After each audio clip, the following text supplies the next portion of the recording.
Good morning to our Scuttlebutt gang. So this morning, I actually got woken up a little early.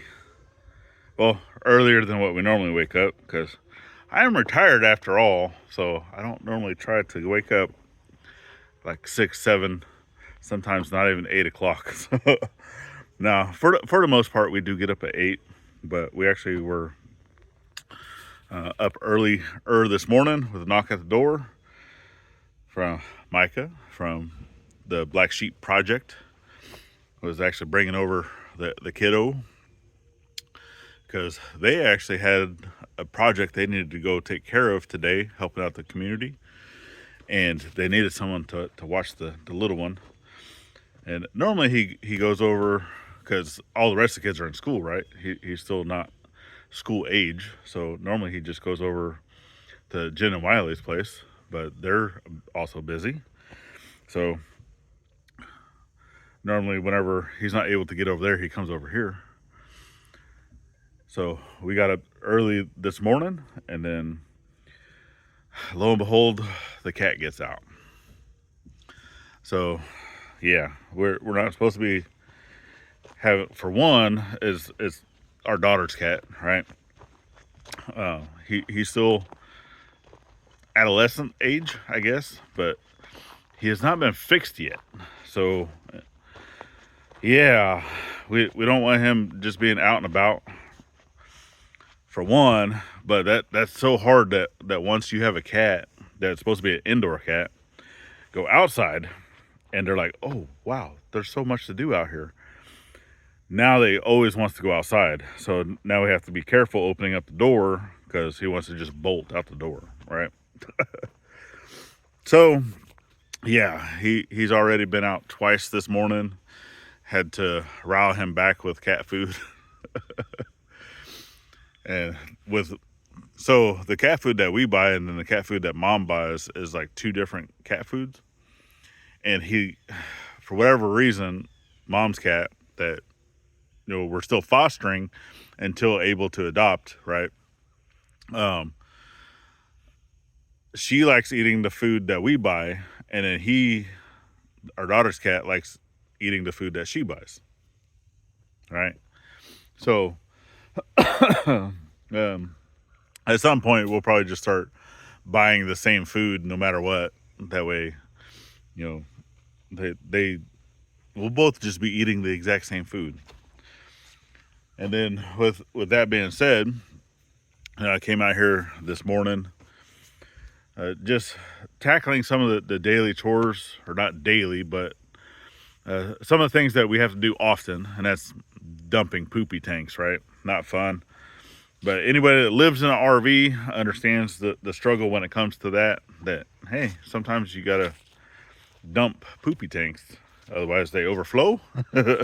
Because we don't just allow that to go straight to septic, because obviously if we were connected the RV to like a PVC pipe that was more like a traditional sewer system, then no reason to just, we could just leave them open at that point. But still, you want enough fluid in the tank itself, that way it's going to flow out, right? It doesn't allow the paper and some of the solids to break down, because we do put the additives into the tank, to kind of help with the smell and stuff like that.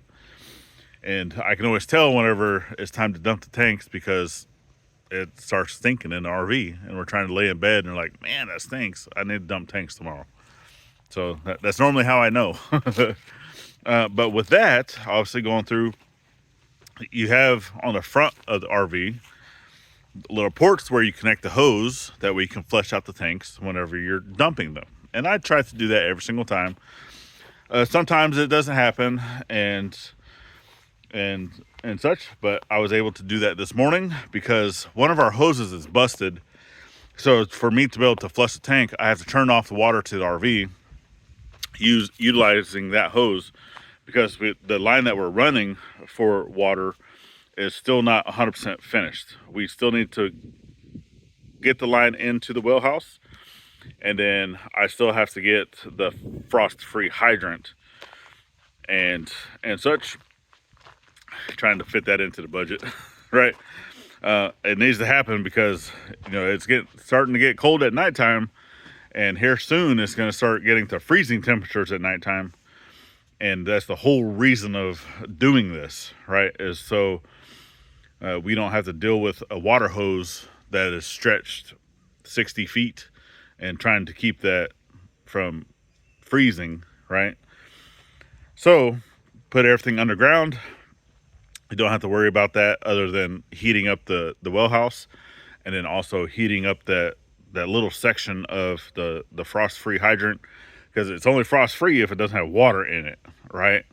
So that allows it to drain back. Well, if we have water going to the RV all the time, we're going to have to heat that frost-free hydrant along with the hose, the little like 2-foot section of hose that's going from the hydrant to the RV. So once that's said and done, hopefully here within the next few weeks, I'm just going to have to buckle down, I guess, if I need to get one less load of shell for this, house pad project or the little road type thing. Hey, I'm going to have to pick and choose what I want to get. So with that being said too, whenever I was doing the water, I heard something. I was like, oh, man, what's going on? Well, with our well, I do believe, so we have been using, whenever we did the well, right, well head. So this is the old well that was already on the property.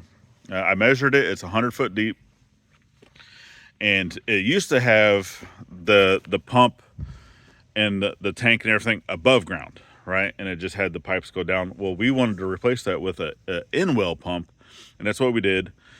But in doing that, we used, let me see if I can grab one of these clamps. So over here in the well house, right, we utilized the 1.5 inches. So I think I have a chunk of it here. So it was this type of pipe, right? And it's fairly thick walled and stuff. This is what we utilized going down to the pump. And with the clamps that we used was just the standard radiator clamps. Well, the problem with that is, for one, because that is a semi-thick walled pipe, it doesn't really compress like something that thinner would, or like a rubber hose, because that is a hard plastic. And these, if you did not know, they do not clamp evenly, right? It does leave a little bit of a gap right here where the screw is. And I have a feeling that, because whenever the pump was running, I can hear water going back down into the wellhead. So, or back into the well pipe, right? So either one, we have a rupture somewhere within that piping, or, and I put 2 clamps per, right? And then you have the screw on one side of the pipe, and then you have screw on the other side of the pipe for, and it's to try to help to allow that to be clamped evenly, right? Well, it still is not, and we do have a leak by somewhere, and I've never gotten a cap for this either, which I did buy. I bought a 6-inch cap thinking it was 6-inch, but it's not. It's actually 8-inch. So I need to get, which I'm going to keep the 6-inch, because I think up front, whenever we do a well up there, that we're just going to end up doing a 6-inch for up yonder ways, and then I'll just use that cap up there. But over here, this is the 8-inch, and they don't sell the 8-inch cap in the store. So I know that I could probably get the PVC, kind of like step down, and then utilize the 6-inch. But I think I'd rather just go ahead and buy the 8-inch cap. I know that they make them, but I'm still haven't got that either. So at some point, we are going to have to take that out.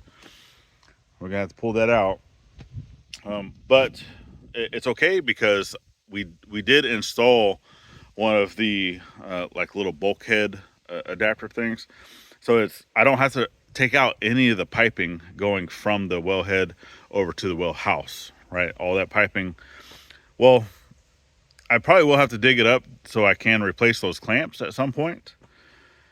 Because obviously, if it's leaking in the main part, it's going to be leaking underground too. And I have seen evidence of that, because we have, which I can't show you inside the well house right now because there's something in there that we can't show yet. And that's, yeah, I guess a little bit of, little bit of, it's just a box, right? It's a box, but it's what's in the box I can't show you. So you get a little bit of a sneak peek of something to come, okay?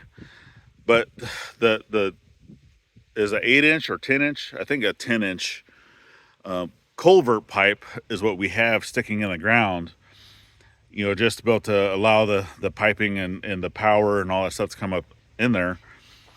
And I've seen water come up whenever the pump is running. I've seen water come up in there. So to me, that's letting me know, and I don't think that pipe has a rupture in it.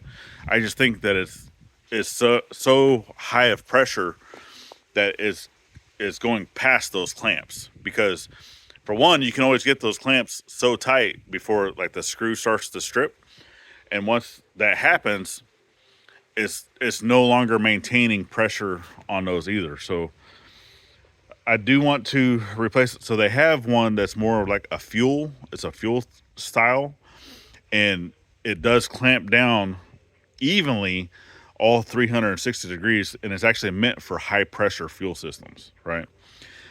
They are a little pricey. So once again, we will figure that out whenever we're able to get those. So because I need the 2-inch clamp, and I'll need 1, 2, 3, 4, 5, 6, 7, 8, 9, 10, 11, 12, like 12 of them. So yeah. But anyway, that's what we got going on for today. We're just going to continue clearing, doing stuff, getting ready for some dirt work. Hopefully we can get that this week. If not this week, next week. And then start bringing some shell in. So, yeah.